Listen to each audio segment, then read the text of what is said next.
কে? মায়েরা খেয়াল করে শুনেন, আপনাদের ড্রেস কেমন হবে? নাম্বার ওয়ান, আপনার পুরো দেহটা ঢাকা থাকতে হবে। যে ড্রেস পরবেন, you should cover your whole body. শুধু হাতের এই দুই কবজি আর চেহারা খোলা রাখতে পারবেন, তবে চেহারা ঢেকে রাখা উত্তম। একজন মহিলা বোরকা পড়ছে কিন্তু চেহারা খোলা, তার হেজাব হয় নাই, পর্দা হয় নাই, এটা বলা যাবে?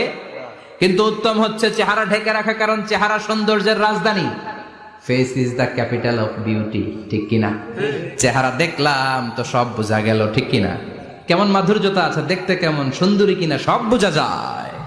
এজন্য চেহারাটাও ঢেকে রাখবেন, চোখটা খোলা রাখবেন। বিশ্বনবীর স্ত্রী উম্মে সালামা বলে, দেখার জন্য আমার দুই চোখের দরকার নাই, লাগবে এক চোখ। উনি আরেক চোখের মধ্যে আরেক কাপড় দিয়ে রাখতেন, এমনি তাকাইতেন। সাহাবারা বলতেন, উনারে দেখলে আমরা দিতাম দৌড়, ভয় লাগতো।